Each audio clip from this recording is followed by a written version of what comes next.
Comienza o dia com uma meditação cortico e poderoso. Awe Dios que papo medita. Presenta pa Varushka Luisa.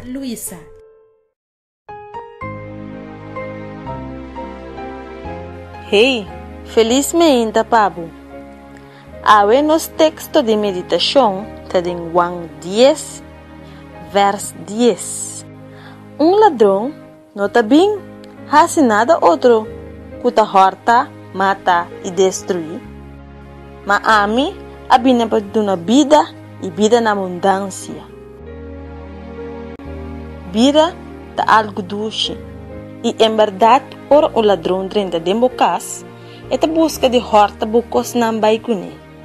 Se é mata ser dibo, que é alguma propriedade não cubotim, para Jesus, ora vou permitir Jesus dentro de vida, botar a vida e vida na abundância. Ora vou ter Jesus, botar a vida outro, botar sentir o sentido de estar na vida. Ora vou encontrar Jesus realmente, botar sentir vida, tá diz, botei, patei.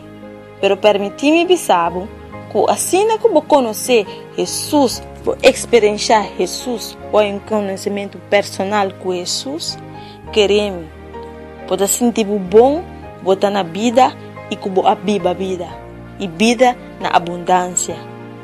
Awe, tanto que vou trabalhando ao trabalho, meditar em Juan 10, vers 10. Ladrão está bem para nada outro, falta horta, mata e destruir. Mas a mim, este Jesus, está bem para dar vida e vida na abundância. Hey, oyente, gosta de vida. Vida da doce. Dia bendicionado, Pablo.